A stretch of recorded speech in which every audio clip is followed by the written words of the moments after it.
এটা আমার নজরে এসেছে, সোশ্যাল মিডিয়াতে দেখেছি, বাট পত্রিকা আসলে কোন উৎস থেকে এটা বলা হয়েছে এটা কিন্তু আসলে পরিষ্কার করে নাই আসলে।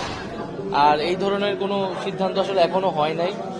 হ্যাঁ, এবং এটা এরকম যদি হয় সেটা আমরা নিজেরাই এটা বলবো, এবং রাজনৈতিক দলে অংশগ্রহণ করার মতো পরিস্থিতি হইলে আমরা সেটা সরকার ছাড়া সিদ্ধান্ত নিলে আমরা এটা আনুষ্ঠানিকভাবে বলবো। সেরকম কোনো সিদ্ধান্ত এখন পর্যন্ত আমার জায়গা থেকে বা আসিফের জায়গা থেকে আমি যতটুকু জানি যে এরকম হয়নি।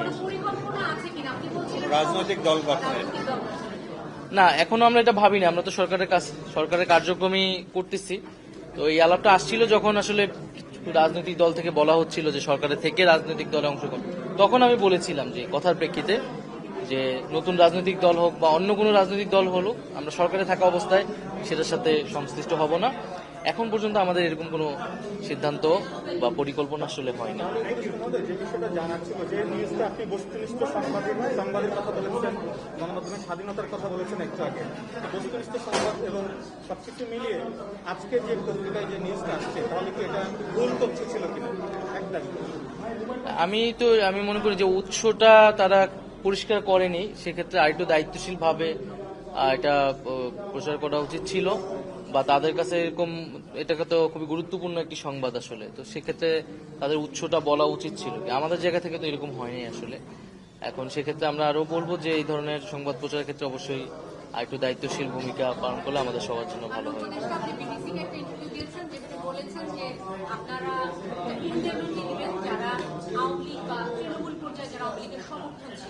কিন্তু দল হিসেবে নানা সময় এই ক্যাবিনেটের অনেক উপদেষ্টাই যেটা বলবার চেষ্টা করেছে যে ফ্যাসিস্টদের আর ফ্যাসিজমের কোনো সুযোগ নেই, বা আওয়ামী লীগের আর রাজনীতিতে ফিরে আসার সুযোগ নেই। তাহলে দল হিসেবে কেন নিষিদ্ধ হচ্ছে না, এই বিষয়ে সরকার এখনো সিদ্ধান্তে পৌঁছায় নাই, যেহেতু বিচার কার্যক্রম চলমান আছে, ট্রাইব্যুনাল। আমরা বিচার কার্যক্রমটা আগে দেখতে চাই, আদালত কি বলে বা বিচার কার্যক্রমে কতটুকু আগায়। আর রাজনৈতিক দলগুলোর সাথে আলোচনার বিষয় আছে, কারণ এটি একই সাথে এটি কেবল আইনগত সিদ্ধান্ত না, একটা রাজনৈতিক সিদ্ধান্ত। তবে ব্যক্তিগত জায়গা থেকে আমি বা ছাত্রদের পক্ষ থেকে ছাত্ররাও বলেছে যে আমরা মনে করি যে আওয়ামী লীগ 15 বছর যে ফ্যাসিজম করেছে, জুলাই যে ধরনের গণহত্যা সংঘটিত হয়েছে, তারপরে আওয়ামী লীগের রাজনীতি করার আসলে অধিকার নাই। আওয়ামী লীগ নামে, আওয়ামী লীগ ব্যানারে আসলে রাজনীতি করার সুযোগ বাংলাদেশে থাকা উচিত না বলে আমরা মনে করি। সেটার আইনগত প্রক্রিয়া কি হবে, রাজনৈতিক প্রক্রিয়া কি হবে, সেটা হয়তো আমাদের আলোচনা করে বের করতে হবে। আবার পাশাপাশি এটাও আমরা বলেছি যে আমরা কিন্তু কোনো প্রতিহিংসা হয়ে আমরা রাজনৈতিক প্রতিহিংসা শুরু করতে চাই না। আমরা রিকনসিলিয়েশন চাই, আমরা জাস্টিসও চাই।